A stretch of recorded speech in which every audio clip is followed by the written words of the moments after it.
कुछ चीजें होती हैं हमारी किचन में कमाल, जो रखती हैं हमारे रिश्तों का ख्याल। भिंडी और करेले में नया स्वाद घोलकर, तो कभी अचार और चटनी में माँ की याद घोलकर। कभी हम दोनों में प्यार की मिठास बढ़ा देती है,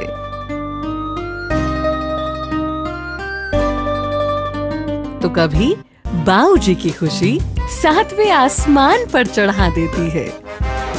एक वही तो होती है जो देती है खुशबू, स्वाद और सेहत। एक वही तो होती है जो पूरे परिवार के लिए खास होती है बेहद। इसीलिए तो मैंने चुना ओसवाल कच्ची घनी सरसों तेल, जो बना है राजस्थान की सौंधी मिट्टी में उपजी शुद्ध सरसों से।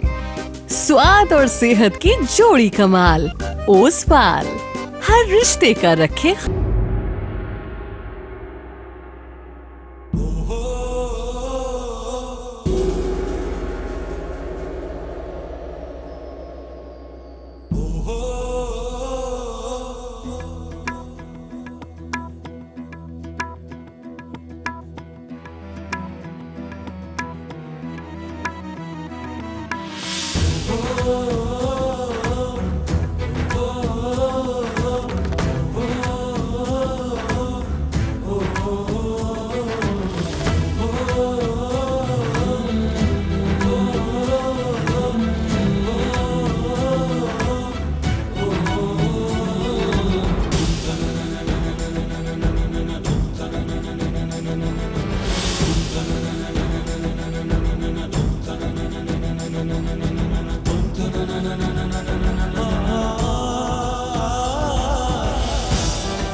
जिनकी एक आंख में बसती हो मां की करुणा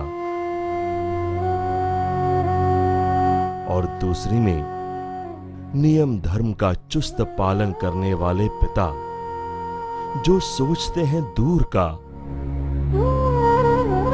और जिनके सामने झुकती है बड़ी से बड़ी सत्ता और जिनके लिए मानव सेवा से बढ़कर कोई न हो महत्ता, वही कहलाता है युग दृष्टा, युग दृष्टा, युग दृष्टा।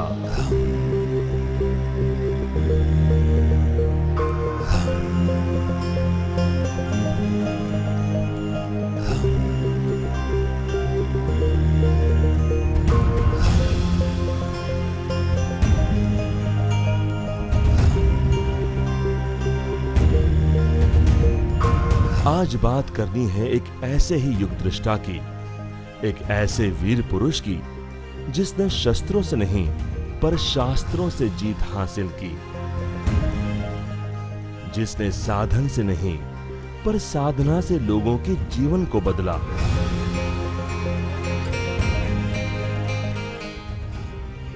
और हिंसा से नहीं पर अहिंसा से लोगों के दिलों पर राज किया।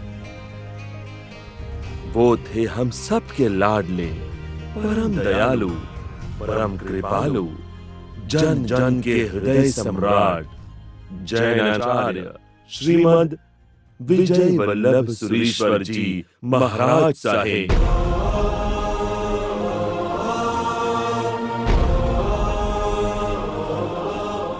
भगवान महावीर ने कहा है कि संसार में 3 प्रकार के मनुष्य होते हैं। पहले आत्मानुकंपी, जो केवल अपना ही उपकार और कल्याण चाहते हैं। दूसरे परानुकंपी, जो अपने से भी अधिक दूसरों की चिंता करते हैं और दूसरों के कल्याण उत्थान के लिए प्रयत्नशील रहते हैं। और तीसरे उभयानुकंपी, जो अपना भी कल्याण करते हैं और दूसरों का भी। पहले सामान्य, दूसरे मध्यम और तीसरे उच्च कोटि के मानव कहे जाते हैं। आचार्य विजय वल्लभ सुरेश्वर जी महाराज साहेब तीसरे प्रकार के महापुरुष थे, उभयानुकंपी महामानव, जिन शासन का एक ऐसा महामूला रत्न जिसकी चमक ने कई लोगों के जीवन के अंधेरे को दूर किया, जिनके रोम रोम में करुणा बसती थी। अहिंसा, सत्य, संयम और तप की अखंड आराधना उनका जीवन व्रत था। आत्मरक्षा के साथ साथ गुरुदेव धर्म रक्षा, संघ रक्षा और ज्ञान रक्षा के लिए जीवन भर प्रयत्नशील रहे। इसीलिए विश्व आज उन्हें युग दृष्टा के नाम से जानता है। कैसे बंधा ये युग दृष्टा का पिंड। लोगों के जीवन को इस ऊंचाई पर पहुंचाने वाले गुरुवर्य तो कितने महान होंगे। कैसा था आचार्य श्री विजय वल्लभ सुरीश्वर जी महाराज साहेब का इतिहास, आइए जानते हैं। कहा जाता है कि संस्कार से संसार को जीता जा सकता है और अच्छे संस्कार परिवार के माहौल से मिलते हैं। गुरु वल्लभ का संस्कारी परिवार इस बात का उत्तम उदाहरण था कि धन से ज्यादा संस्कार की जरूरत होती है। आइए देखते हैं आखिर इस छोटे से बालक को ऐसे संस्कार मिले कैसे। हमारा बेटा कोई सामान्य बालक नहीं है, वो तो एक पुण्यशाली आत्मा है। छगन के बापू, जब छगन मेरे गर्भ में था तो मुझे हमेशा सपने में एक देव विमान नजर आता था, और आज भी मैं जब आंखें बंद करती हूँ तो वो दृश्य सामने आता है। छगन के लिए डर नहीं, गर्व होना चाहिए हमें। सही कहा। ऐसे दिव्य बालक को पृथ्वी पर लाने के लिए भगवान ने हमें निमित्त बनाया। हम तो धन्य हो गए। देखना, हमारा छगन हमारा और शासन का नाम रोशन करेगा। माता पिता की सारी इच्छाओं को पूर्ण करते हुए बालक छगन धार्मिक और व्यवहारिक दोनों के सोपान को करते हुए आगे बढ़ने लगा। पर जीवन जिसका नाम है, मुसीबत देना उसका काम है। सुख और दुख संसार के दो पहिए हैं। समय ने बालक छगन और उसके भाई बहनों पर ऐसा वज्रघात किया जिसको सहना बहुत ही कठोर था। वात्सल्य के वटवृक्ष समान पिताजी ये दुनिया छोड़कर चल बसे।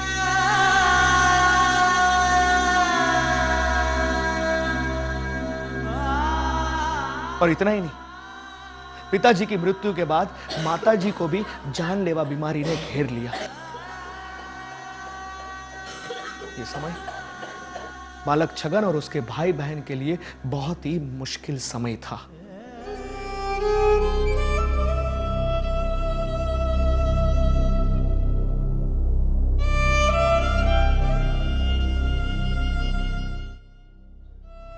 बेटे, किसी के रोकने से कोई रुकता है क्या?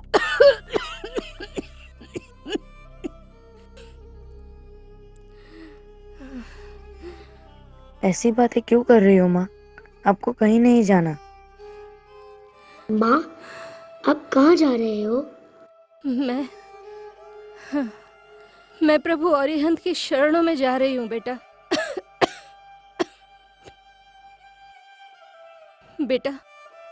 बेटा, यहाँ मेरे पास आ बैठ। आप हमको छोड़कर मत जाओ। अगर आप चले गए तो हमारा ध्यान कौन रखेगा? छगन, तू तो मेरा बहादुर बेटा है ना।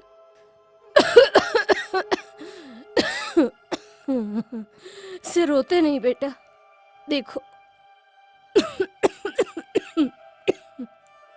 प्रभु अरिहंत तुम सबको संभालेंगे।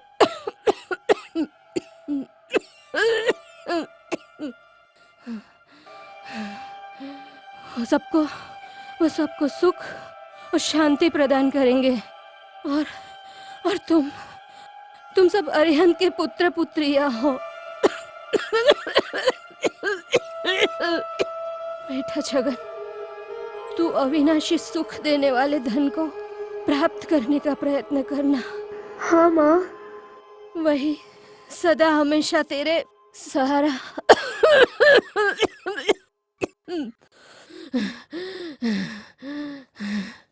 अरिहंत शरणम हरि सिद्धेश्वर।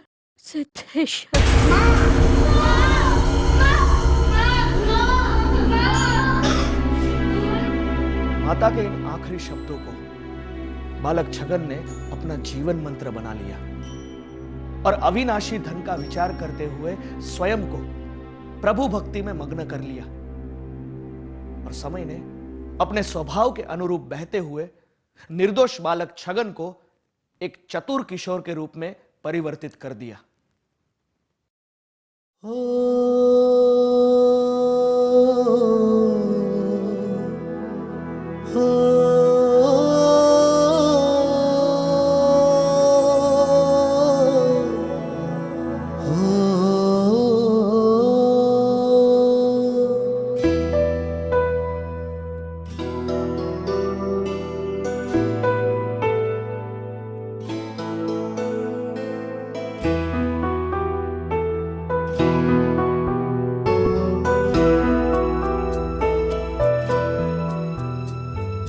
परथी थया पराया अमी स्वना सगा थया।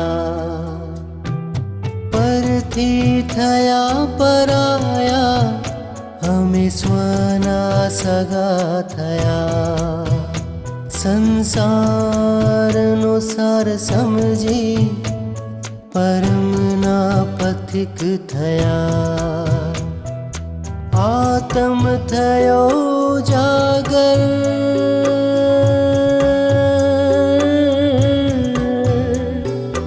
आत्म थयो जागर परमात्मा थवा।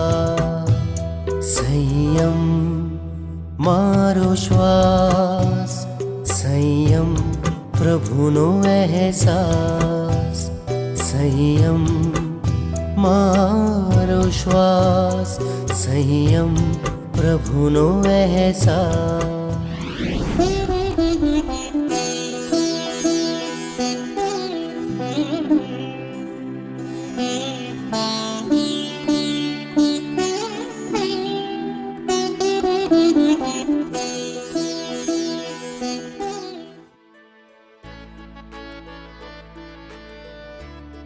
जमुना बे, ये कैसी सब्जी बनाई है? एकदम फीकी फीकी, बिल्कुल नमक नहीं है। ऐसा लग रहा है जैसे गाय का गोबर खा रहे हो। अच्छा, तूने कब चखा गाय का गोबर? अरे मैं तो एक उदाहरण दे रहा हूँ। उदाहरण दे मत, उदाहरण ले, वो भी हमारे बड़े भाई छगन से। देख कितना चुपचाप खाना खा रहा है। अपना छगन तो साधु है, साधु, और इसे तो स्वादिष्ट खाने का मोह भी नहीं है ना? हाँ भाई, थाली में जो कुछ भी आता है वो प्रभु का प्रसाद होता है, और प्रसाद कभी तीखा फीका या कड़वा नहीं होता। ये तो शरीर की जरूरत है, इसलिए भोजन करना पड़ता है, वरना जितना समय मैं शारीरिक क्रियाओं में व्यर्थ करता हूं उतना समय प्रभु भक्ति में बिताता तो कितना अच्छा हो। किशोर छगन गृहवासी रहकर भी वो एक प्रवासी बनकर जीता था। उसके जीवन को एक नई दिशा मिल गई, और वो दिशा प्रदान करने वाले युग पुरुष थे जैनाचार्य श्री विजयानंद सुरेश्वर जी महाराज साहेब, जो आत्माराम जी के नाम से भी प्रख्यात थे।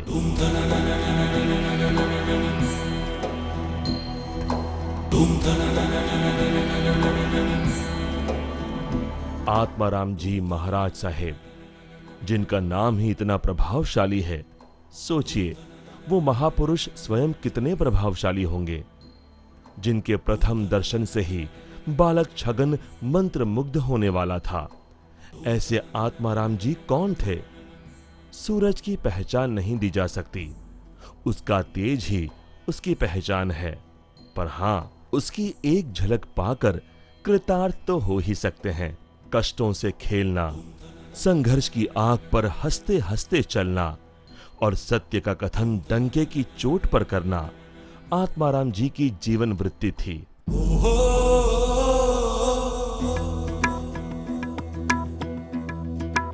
उनकी चरित्र निष्ठा जितनी गहरी थी, ज्ञान की गंभीरता और बुद्धि की प्रखरता भी उतनी ही तीक्ष्ण थी, और उनके इन्हीं सहज गुणों के बल पर उन्होंने पंजाब, मारवाड़, गुजरात, राजस्थान और सौराष्ट्र में सत्य धर्म का प्रचार किया और पग पग पर सफलता और यश प्राप्त किया। आचार्य श्री आत्माराम जी के अथाग प्रयत्नों से ही पंजाब की वीर भूमि पर गांव-गांव में जिन मंदिरों की ध्वजा लहराने लगी, मंदिरों में पूजा अर्चना भक्ति करने वाला समुदाय बढ़ने लगा। पंजाब के प्राचीन जीर्ण जिन मंदिरों को जिस उद्धारक की प्रतीक्षा थी, आत्माराम जी के रूप में वो प्रतीक्षा पूर्ण हुई। आत्माराम जी की गौरव गाथा आगे बढ़ रही थी कि एक ऐसी घटना घटित हुई जिसने शासन के इतिहास को और तेजस्वी बना दिया।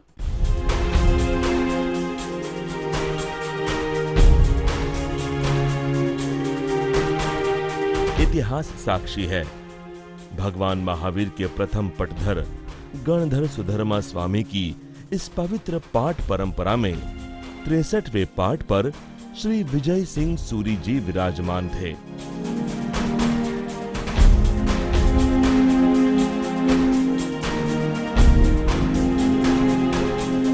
विक्रम संवत 1708 में वे काल धर्म को प्राप्त हुए। उनके पश्चात 11 पाठ तक किसी को आचार्य पद नहीं दिया गया। 235 वर्ष का लंबा समय बिना आचार्य के ही बीता। विक्रम संवत 1943 में काल चक्र ने पुनः करवट ली। गणधर सुधर्मा स्वामी के गण में उनके 63वें पाठ पर लोक लाडिले, परम दयालु, परम कृपालु आत्माराम जी स्थापित हुए और उनको आचार्य पद दिया गया। तब से मुनि श्री आत्माराम जी महाराज आचार्य श्री विजयानंद सुरीश्वर महाराज साहेब के रूप में विख्यात हुए। बरसों तक तरसती धरती पर जब पानी की पहली बूंद बरसती है और जैसे धरती महकने लगती है, ऐसा ही कुछ आत्माराम जी को आचार्य पद पर स्थापित करने के बाद हुआ। शासन की धरती को मीठी महक प्रदान हुई। संपूर्ण जैन संघ, धर्म संघ और भगवान महावीर की आचार्य परंपरा को एक नया गौरव प्राप्त हुआ। जैन संघ को एक उत्कृष्ट विद्वान, प्रखर वक्ता, उत्तम चरित्र पालक और दीर्घदृष्टि धर्म नायक मिले। यही धर्म नायक शासन को मुनि श्री वल्लभ विजय महाराज साहेब नामक भेंट देने वाले थे।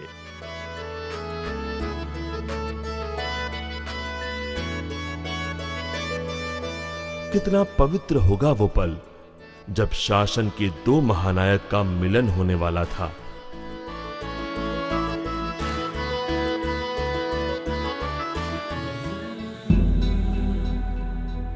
सब चले गए हैं, पर तू अकेला यहां बैठा है, क्या बात है? कुछ चाहिए तुझे?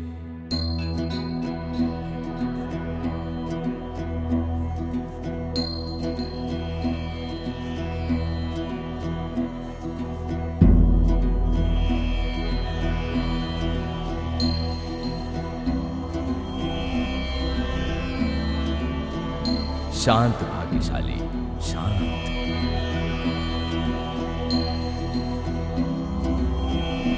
क्या नाम है तुम्हारा? छगन।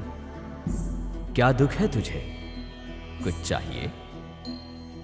हाँ गुरुदेव, मुझे धन चाहिए। धन? हम तो साधु हैं, धन रखते नहीं। किसी गृहस्थ भाई को आने दें, धन मिला देंगे। रो मत। नहीं गुरुदेव,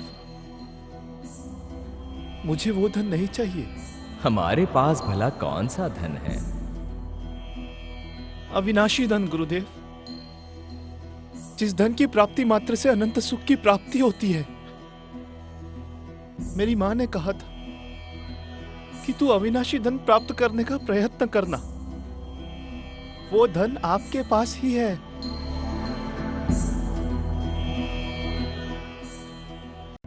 मुझे अपना जीवन आपके चरणों में समर्पित करना है।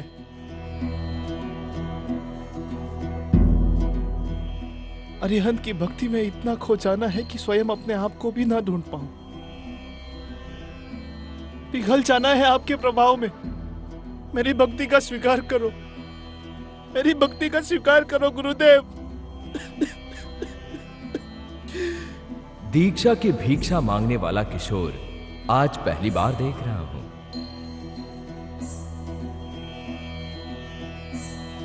तुम्हारी आंखों में मुझे जिन शासन का उज्जवल भविष्य दिख रहा है।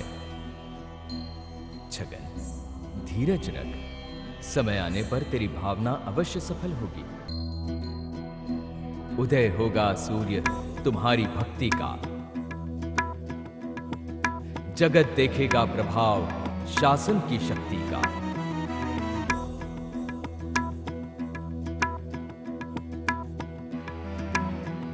छगन के भक्ति बहाव में वृद्धि की थी। दीक्षा की मंजिल मिल चुकी थी। अब बस वैराग्य के मार्ग पर चलते हुए उस तक पहुंचना था। जीवन का ये पड़ाव किशोर छगन के लिए बहुत ही कठिन था।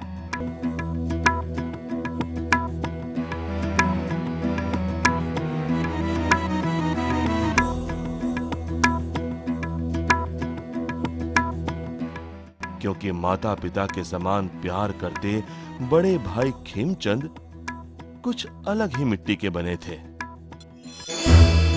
मेरे छोटे भाई ने दीक्षा के इस पवित्र पथ पर चलने का निश्चय तो कर लिया, पर उस पथ पर आगे चलकर आने वाले तूफानों का सामना वो कर पाएगा क्या? तब उसकी हिम्मत ने उसका साथ छोड़ दिया तो? नहीं नहीं, इस परिस्थिति में तो मेरे धर्म और परिवार दोनों का अपमान होगा। क्या करूं? मुझे किसी तरह यह निश्चित करना होगा कि आगे आने वाले तूफानों से मेरा भाई अपने धर्म के मार्ग से चलित नहीं होगा। और इस हेतु वो तूफान मुझे खुद लाना होगा। देखना होगा कि मेरे विरोध की आंधी के आगे उसके निर्णय की ज्योत बुझती है या अड़ग रहती है। तू जानता भी है क्या बोल रहा है तू? दीक्षा लेगा? दीक्षा क्यों? नदी समुद्र में विलीन क्यों होती है? छोटे से बच्चे की खिलखिलाहट इतनी प्यारी क्यों लगती है? एक छोटे से बीज को बोने के बाद उसमें से इतना बड़ा वटवृक्ष क्यों उगाता है? बस शब्दों का उपयोग करके बातों में उलझना तेरी बचपन की आदत है जिससे मैं परिचित हूं। लेकिन इस बार मैं नहीं फंसने वाला। मैं मुक्ति की बात कर रहा हूं और आप फंसने की। तू बताएगा क्या कमी रह गई मेरे प्यार में? याद है बचपन में जब तू भीगता था तो सर्दी मुझे लग जाती थी, तू खाना खाता था तो पेट मेरा भरता था। मैं तुझे संयम के रास्ते पर चलने की अनुमति कैसे दूं? ठीक उसी प्रकार जैसे एक पका हुआ फल अपने आप जमीन पर गिर जाता है। मैं इतना कठोर नहीं हूं। बात कठोरता की है ही नहीं भैया। पिता तुल्य हैं आप मेरे लिए। आपके वात्सल्य ने ही मुझे संसार के ताप से बचा कर रखा है। बस तो फिर तुझे इसी तरह जिंदगी भर बचाता रहूंगा। ये तेरी ज्ञान भरी बातें मेरी समझ में नहीं आती। मुझे सिर्फ एक ही बात समझ में आती है कि मैं तेरा बड़ा भाई हूं और मैं तुझसे मेरी जान से भी ज्यादा प्यार करता हूं। मैं तुझे दीक्षा लेने की अनुमति कभी नहीं दूंगा, कभी नहीं। नमो अरिहंताणं नमो। तो ठीक है भैया, आप भले ही मुझे अनुमति ना दें, लेकिन मैं इसी संसार में रहकर साधुत्व जीवन के नियमों का पालन करूंगा। जीवित रहने के लिए अन्न का एक निवाला, अंग ढकने के लिए मात्र एक धोती और अपने ही घर के किसी कोने में प्रभु की भक्ति। यही मेरा आज से जीवन है भैया। बस आज से यही मेरा जीवन है भैया।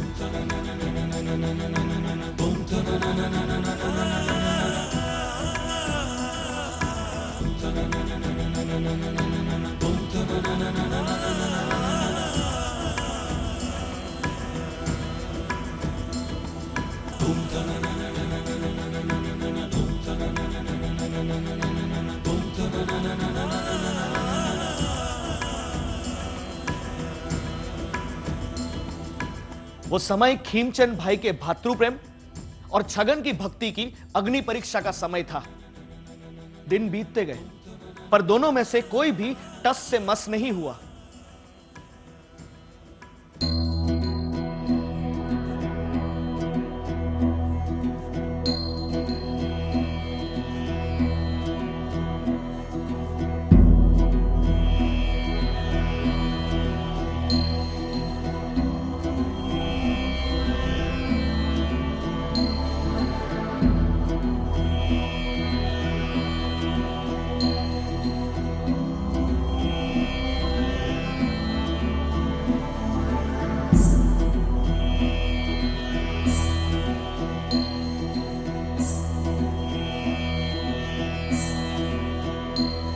भैया, भैया खाना।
15 दिन से यही चल रहा है।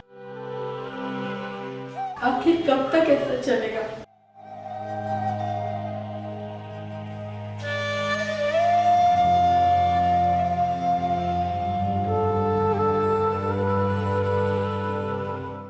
दिन बीतते गए पर छगन की भक्ति कम नहीं हुई।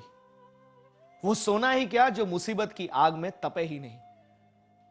छगन ये भली भांति समझ चुका था कि खीमचंद भाई से उसका मोह छूटेगा नहीं। इसलिए विवाद खत्म करने के लिए उसने एक युक्ति आजमाई।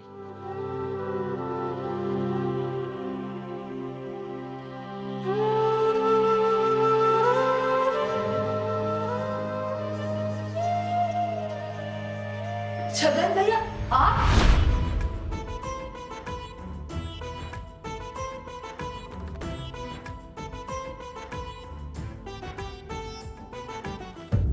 बहुत परेशान किया ना मैंने आपसे, लेकिन अब मैं सब कुछ समझ गया हूं। मतलब ये कि अब जैसा आप सब चाहेंगे वैसा होगा। ये तू कह रहा है शगन? वैराग्य का बुक सर से उतर गया है या बुक सर पे चढ़ गई? ये बैगी बैगी बातें कर रहा है। जैसा आप सबको ठीक लगे। मैं खीमचंद भाई के पास दुकान जा रहा हूँ। अच्छा किया भैया जो आपने जिद छोड़ दी। और खीमचंद भाई भी दुकान पर ही होंगे। आपको देख के बहुत खुश होंगे। आप दोपहर को जल्दी आना। आपको दूध पाक पूरी बहुत पसंद है ना? मैं आपके लिए बना के रखूंगी। जय जी। जय जी। क्या करूं क्या ना करूं की दुविधा ने छगन को कुछ पल रोक रखा, पर जिसके मन में अरिहंतों के मार्ग पर चलने की भावना होती है वो अपना मार्ग स्वयं ही खोज लेते हैं।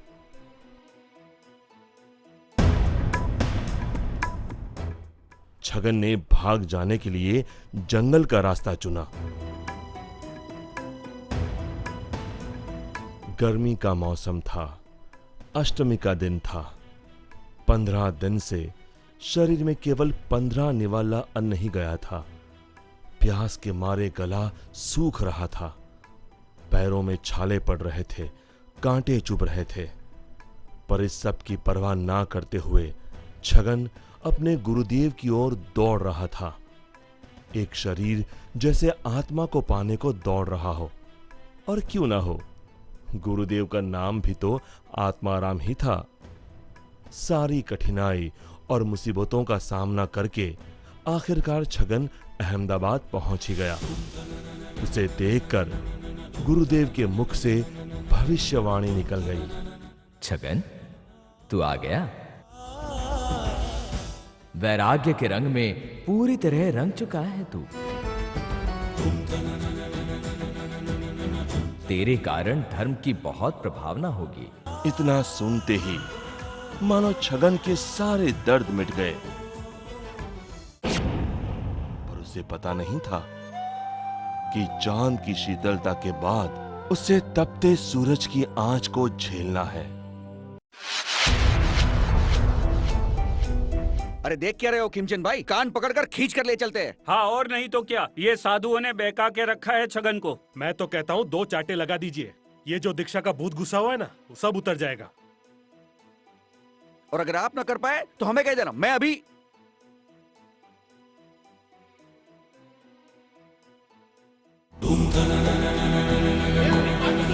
भैया भैया मेरी बात सुनिए।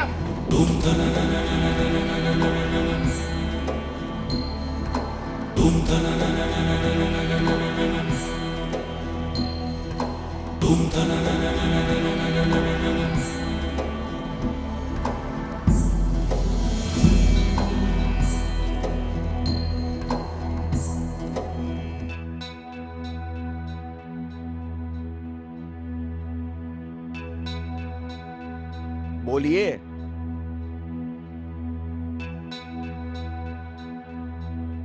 गुरुवर, आप तो ज्ञानी हैं, मैं मूर्ख आपके सामने क्या बोल सकता हूं, लेकिन ये छगन झूठ बोलकर घर से भागकर आया है।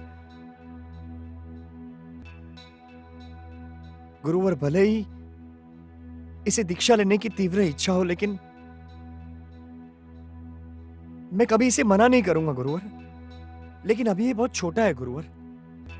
मेरी आपसे एक ही विनती है कि आप इसे थोड़ा और पढ़ाइए, थोड़ा ज्ञानी बनाइए, और फिर जब थोड़ा और बड़ा हो जाए तो जब भी आपको योग्य लगे आप मुझे बता दीजिए। खुशी खुशी दीक्षा की अनुमति दूंगा। लेकिन गुरुवर, अभी नहीं। छगन, सुना तूने? अब तुझे शांति और धैर्य के साथ विद्याभ्यास करना होगा। जी गुरुवर, मैं आपके सत्संग में रहूं उतना ही काफी है मेरे लिए। भैया,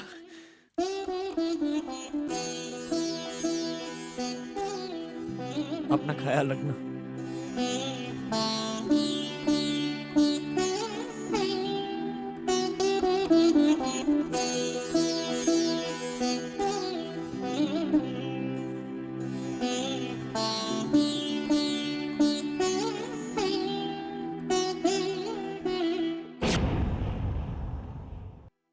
ये क्या किया आपने खिमचंद भाई? अरे हम छगन को लेने गए थे और आप गुरुदेव के सामने पानी में बैठ गए। आपको यही करना था तो हमारा समय क्यों खराब किया? सुनो भाइयों, मैंने जो कुछ भी किया है सोच समझ के किया है। मैं यहां गुरुवर के सामने छगन पर जोर जबरदस्ती नहीं कर सकता। और यह अहमदाबाद काफी बड़ा शहर है।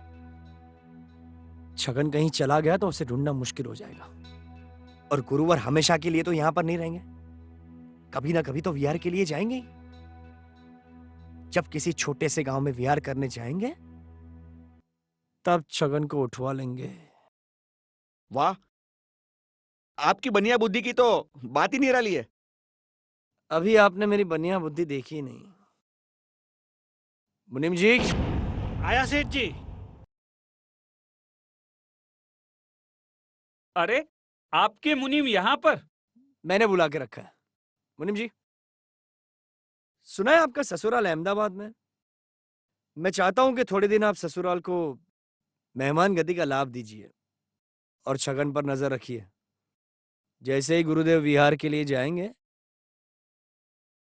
मुझे बता देना। चतुर छगन को यह समझते देर नहीं लगी कि वो सिर्फ कहने को स्वतंत्र है। हकीकत में तो उसके पैरों में खीमचंद भाई ने नजरों की बेड़ियां बांध रखी है।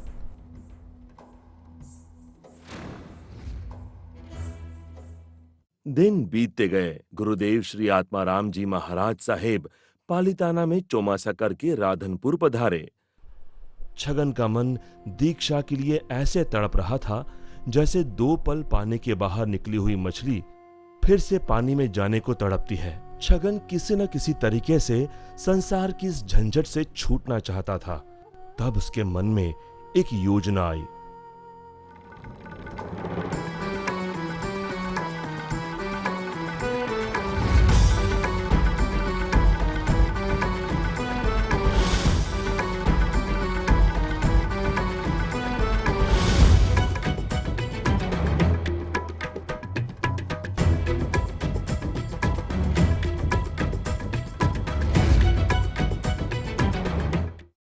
गुरुदेव, मैं आपके हाथ जोड़ता हूं, मुझे मेरा छगन वापस लौटा दीजिए। मुझसे मेरा भातृ प्रेम नहीं छूट रहा है गुरुदेव। वो लोग महान होते हैं जो अपने परिवारजनों को दीक्षा लेने की अनुमति देते हैं, लेकिन मैं इतना महान नहीं हूं गुरुदेव, और ना ही मुझे महान बनना है। मैं हाथ जोड़ता हूं आपको गुरुदेव, छगन को दीक्षा मत दीजिए। अब मुझसे शांत नहीं रहा जाता। खिमचंद जी, गुरुदेव की बात तो सुन लीजिए। आप जिस महोत्सव की बात कर रहे हैं, ऐसा महोत्सव यहाँ नहीं होने वाला। हाँ भाई, और जरा सोचिए कि इतने बड़े राधनपुर शहर में दीक्षा क्या चुपचाप होगी? दीक्षा नहीं होने वाली यहाँ पर। लेकिन मुझे छगन ने खुद पत्र लिखा। और खीमचंद, हम पर विश्वास है कि नहीं? साहिब जी, आप पर तो पूरा विश्वास है, आप दूसरे साधुओं की तरह बच्चों को फौसलाकर भगाकर नहीं ले जाते और ना ही उसे जबरदस्ती दीक्षा देते। मुझे छगन ने पत्र लिखा, दीक्षा की बात की, इसीलिए यहां आना पड़ा। अरे भोले, इस पत्र में दीक्षा का जो दिन लिखा है वो मुहूर्त तो हो ही नहीं सकता। मिनार्क में भी कभी दीक्षा हुआ करती है? मोहनलाल, छगन को बुलाओ जरा। मैं यहीं पर हूं गुरुदेव। ये पत्र की क्या बात है? क्षमा कीजिए गुरुवर, पर मेरे मन में यह डर बैठ गया था कि जब तक खीमचंद भाई मुझे अनुमति नहीं देते तब तक आप मुझे दीक्षा की अनुमति नहीं देंगे। और आपके इसी स्वभाव के कारण खीमचंद भाई निश्चिंत होकर बैठ गए थे कि जब तक मैं अनुमति नहीं देता गुरुदेव मुझे दीक्षा नहीं देंगे। पर खीमचंद भाई को ऐसा लगता है कि मैं एक छोटा सा बालक हूं जो खिलौने के लिए रो रहा हूं और थोड़ी देर के बाद चुप हो जाऊंगा। तो क्या लगता है, ये सब करने के बाद खीमचंद से तुम्हें अनुमति मिल जाएगी? नहीं गुरुवर, गरज बुरी वाला है और गरज मुझे थी, भैया को नहीं। और इसलिए ही मैंने भैया को यहां बुलाने के लिए ये सब खेल खेला।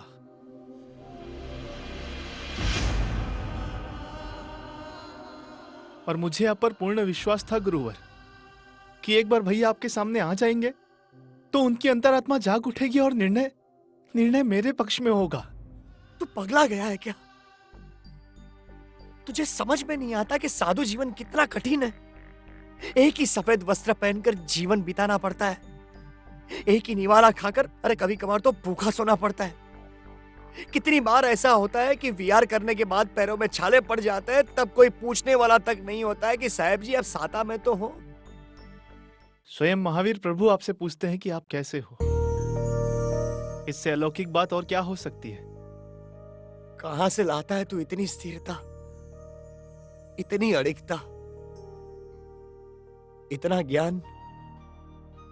सब गुरुदेव के चरण स्पर्श का प्रभाव है भैया। ये सब सुनने के बाद तुझे दीक्षा की अनुमति ना दूं तो मैं पापी कहलाऊंगा। हार गया।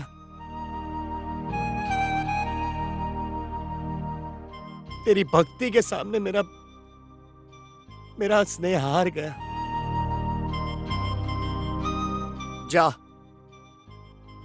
जा भाई जा, अरिहंतों का शरण पुकार रहा है। मैं तुझे दीक्षा की अनुमति दे रहा हूं। तेरा भाई हार गया, भाई हार गया। आपकी हार नहीं, आपकी जीत हुई है, आपके मानव भाव की जीत। आप एक बहुत बड़े पुण्य कार्य के निमित्त बनने जा रहे हैं। धन्यवाद भैया, धन्यवाद। माँ पिताजी मानते थे कि छगन शासन का नाम रोशन करेगा। अब तो मैं भी ये बात से सहमत हूं, और परिवार के बाकी लोग उसे दीक्षा की सहमति कदापि नहीं देंगे, क्योंकि वो सबका लाडला है। काश हम सब इस पवित्र प्रसंग के साक्षी होते हैं। काश। हे जी रे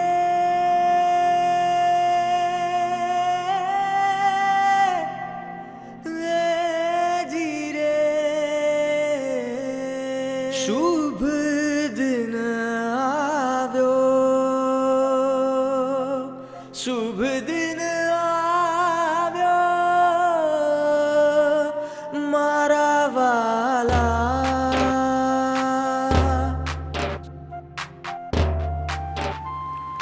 आव्यो रे आव्यो शुभ दिन आव्यो, आव्यो रे आव्यो शुभ दिन आव्यो, मारा मन ना गण ना आव्यो, मारा मन ना गण ना आव्यो।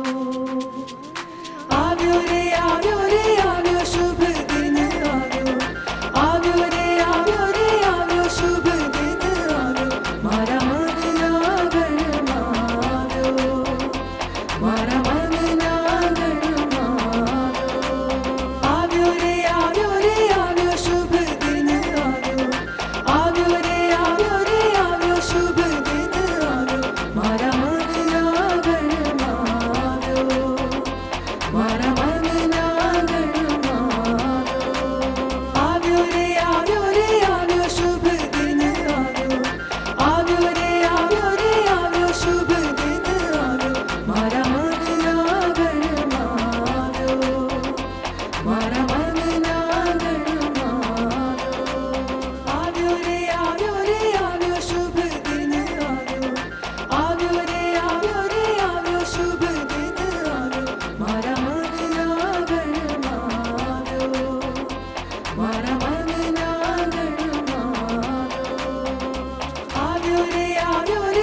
छगन के मन के मोर ने पीहू पीहू किया और आचार्य आत्माराम जी के आशीर्वाद की वर्षा बरसी। शुभ दिन आव्यो, शुभ दिन आव्यो। उस दिन सूरज भी अति प्रसन्न होकर अपने मध्याह्न की लालिमा कुछ ज्यादा ही बिखेर रहा था, क्योंकि आज एक ऐसे महापुरुष का दीक्षा महोत्सव था जो आने वाले दिनों का इतिहास रचने वाला था। धर्मनगरी राधनपुर में छगन का दीक्षा महोत्सव धूमधाम से संपन्न हुआ और आचार्य श्री आत्माराम जी ने छगन को मुनि श्री हर्ष विजय जी का शिष्य घोषित करते हुए नाम दिया मुनि वल्लभ विजय जी महाराज साहेब।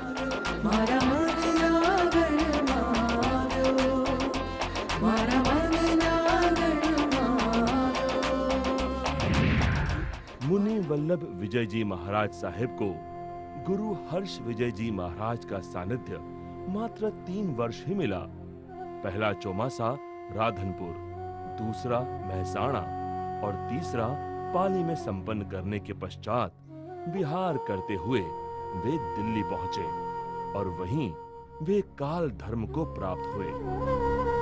अपने गुरुदेव का वियोग दुख सहने का धैर्य बांधकर मुनि वल्लभ विजय जी अपने प्राणाधार गुरुदेव आत्माराम जी महाराज के श्री चरणों में अपना शेष जीवन समर्पित करने के लिए विहार करके अंबाला छावनी पहुंचे। आचार्य आत्माराम जी मुनि वल्लभ विजय जी के आत्मीय प्रदर्शक बने रहे। गुरुदेव आत्माराम जी महाराज ने मुनि वल्लभ को अपने हृदय से लगाया और उसी दिन से शुरू हुआ मुनि वल्लभ के जीवन का स्वर्ण काल। गुरु और शिष्य के मिलन का साक्षी बनने के लिए मानो समय भी थमसा गया था, क्योंकि जैसे हनुमान को मिले राम, गौतम को मिले वर्धमान, उसी प्रकार से मुनि वल्लभ को मिले गुरु आत्माराम। गुरु और शिष्य के इस अद्भुत मिलन से जिन शासन के उज्जवल भविष्य की यशोगाथा का शुभारंभ हुआ। गुरु आत्माराम जी एक विलक्षण असाधारण पारस थे, जिन्होंने मुनि वल्लभ को श्रेष्ठता के उस शिखर पर पहुंचा दिया जहां पर पहुंचने के लिए अनेक जन्मों की तपस्या और साधना लगती है। वैसे विज्ञान कहता है कि चंद्रमा सूरज से प्रकाश ग्रहण करता है और रात के समय उसी प्रकाश को पृथ्वी पर फैलाकर सर्वत्र चांदनी बिखेरता है। पर हमारे गुरुदेव आत्माराम जी, उन्होंने तो मुनि वल्लभ को अपना संपूर्ण प्रकाश देकर अपने ही समान दिव्य और तेजस्वी बना दिया। और ऐसी तेजस्विता और दिव्यता का एक प्रसंग यहां पर उल्लेखनीय है।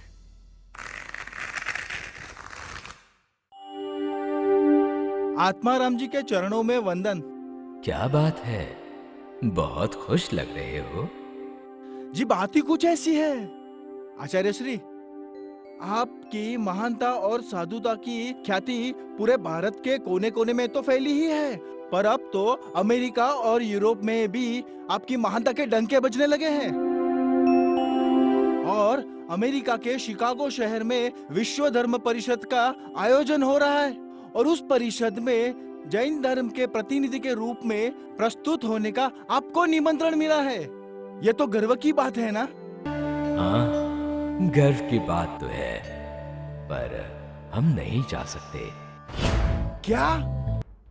पर क्यों आचार्य श्री? हम साधु हैं और साधुओं के कुछ आचार नियम होते हैं। जानता हूँ, पर ऐसा सुनहरा अवसर बार बार नहीं मिलता। हमारे लिए हमारी साधुता से बढ़कर कोई अवसर नहीं, और साधु जीवन के नियमों का त्याग करने के बदले मैं प्राणों का त्याग करना ज्यादा पसंद करूंगा। आचार्य श्री और श्रावक का यह संवाद मुनि वल्लभ ने सुना और उनके मन में एक विचार आया। यह विचार केवल और केवल गुरु की कृपा से प्रज्वलित हुए मन में ही आ सकता है, और उन्होंने अपना यह विचार गुरु आत्माराम जी के सामने प्रस्तुत किया। इतिहास साक्षी है गुरुदेव, बड़े से बड़ा बदलाव एक उच्च विचार को ही आभारी होता है। महान मनुष्यों की महानता उनके विचारों से ही सिद्ध होती है। आप स्वयं नहीं जा सकते, पर आपके विचार, आपका संदेश तो वहां जा ही सकता है ना? हम आपके विचारों को लेकर किसी विद्वान सद्गृहस्थ को आपके प्रतिनिधि के रूप में तो भेज ही सकते हैं। गुरुओं के गुरु आत्माराम जी को भी गर्व लेने का मन करें, ऐसे हैं हमारे गुरुदेव विजय वल्लभ जी। एक सच्चे दीर्घदृष्टा। मुनि वल्लभ जी को पता था कि एक ऐसा विद्वान युवक है जो विश्व धर्म परिषद में जैन धर्म और भारत देश की गरिमा को सर्वोच्च स्थान पर रखेगा, और वो थे आत्माराम जी के परम सुश्रावक श्री वीरचंद राघव जी गांधी। मुनि वल्लभ ने प्रस्तावित किया हुआ ये नाम कोई सामान्य नाम नहीं था। वीरचंद भाई शासन के उच्च श्रावक, नियम धर्म के चुस्त पालन करता और शास्त्रों तथा वेदों के प्रखर विद्वान थे। मेस्मरिज्म तथा योग विद्या के अव्वल ज्ञानी ऐसे वीरचंद गांधी स्वामी विवेकानंद के समकालीन और महात्मा गांधी के परम मित्र थे। वीरचंद भाई ने 6 महीने तक पंजाब रहकर गुरु आत्माराम जी के पास प्रशिक्षण लिया, जैन धर्म के गहन तथ्यों का अभ्यास किया और स्वयं को विश्व धर्म मंच के काबिल बनाया। आत्माराम जी ने अपने विचारों को एक निबंध के रूप में लिखकर मुनि वल्लभ को दिया और उन्होंने स्वच्छ प्रतिलिपि बनाकर ये निबंध वीरचंद भाई को दिया, जो शिकागो प्रश्नोत्तर के नाम से प्रसिद्ध है। वीरचंद भाई ने विदेश जाने से पहले गुरुदेव के आशीर्वाद लिए। गुरुदेव के आशीर्वाद को आंखों में रख के और अरिहंतों की छवि हृदय में बसाकर वीरचंद भाई ने विश्व धर्म के मंच में ऐसी सिंह गर्जना की कि जिसकी गूंज ने जैन सिद्धांतों एवं विचारधारा को विश्व मंच पर स्थापित किया और भारतीय संस्कृति को सम्मान दिलवाया। ऐसे शासन के सच्चे शूरवीर की प्राप्ति में मुनि वल्लभ विजय जी महाराज का सहयोग रहा है। पवित्र गुरुकुलवास में मुनि वल्लभ विजय जी का जीवन भी सद्गुणों की सुवास में सुवासित बनता जा रहा था। संयम जीवन के लिए जो जो नियम बताए गए हैं उनका पूरी तरह से पालन करना मुनि वल्लभ अपने गुरु आत्माराम जी से सीखे। ज्ञाननिष्ठ, क्रियानिष्ठ और चरित्र जीवन के साथ साथ मुनि वल्लभ विजय जी को संघ शासन के प्रत्येक कार्य के लिए तैयार करते हुए आचार्य श्री आत्माराम जी महाराज ने उन्हें अपना दायां हाथ बना लिया था। एक बार कुछ श्रावकों ने गुरु आत्माराम जी महाराज को पूछा कि आप छोटे महाराज को प्रतिदिन क्या पढ़ा रहे हैं? तब उन्होंने कहा, मैं वल्लभ को पंजाब की रक्षा का पाठ सिखा रहा हूं। मेरे द्वारा पंजाब में लगाए गए भगवान महावीर के धर्म बाग को सिंचन का काम भविष्य में वल्लभ विजय भलीभांति करेगा। मेरे बाद पंजाब जैसे कष्टकारी क्षेत्र में रहकर धर्म प्रभावना करने का कार्य वल्लभ विजय और उसका शिष्य परिवार करेगा, ऐसा मुझे दृढ़ विश्वास है। गुरु आत्माराम जी ने अपने इस कथन से जीन शासन के भविष्य का बहुत बड़ा संकेत दे दिया था। उनका अपना ये वचन उनके उत्तराधिकारी के बारे में संकेत था। गुजरावाला उपाश्रय में रात को सोते समय सर्दी और खांसी का जोर बढ़ने पर गुरुदेव आत्माराम जी जग जाते हैं और सोए हुए मुनि वल्लभ भी उनके पास आकर बैठते हैं। खांसते हुए गुरुदेव आत्माराम नवकार का पठन शुरू करते हैं। नमो अरिहंताणम नमो सिद्धाणम।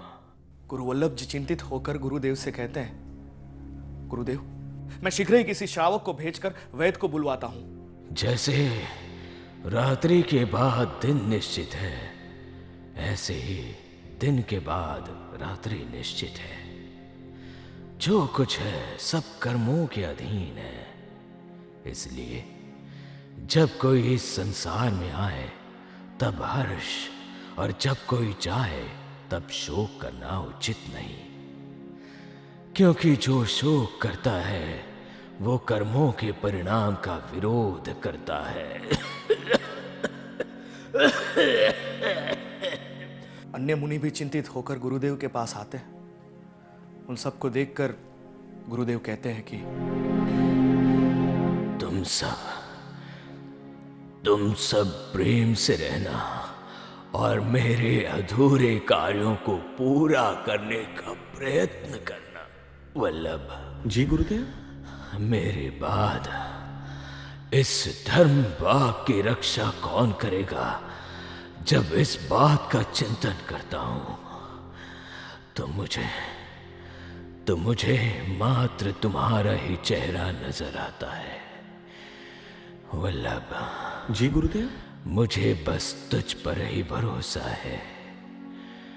तो पंजाब के धर्म क्षेत्र को पुष्ट करना।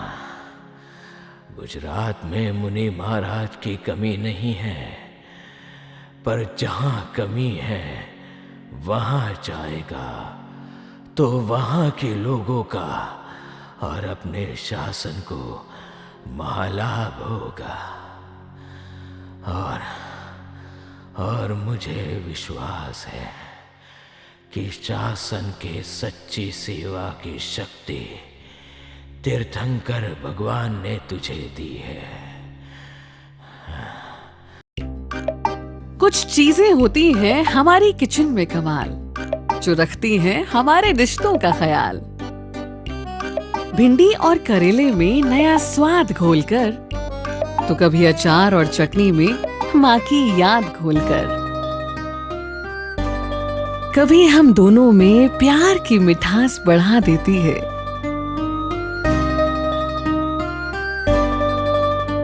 तो कभी बाऊजी की खुशी 7वें आसमान पर चढ़ा देती है।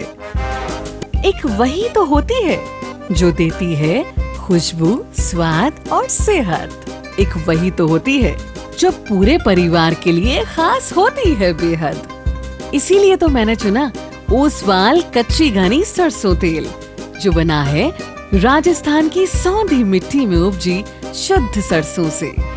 स्वाद और सेहत की जोड़ी कमाल। ओसवाल, हर रिश्ते का रखे ख्याल।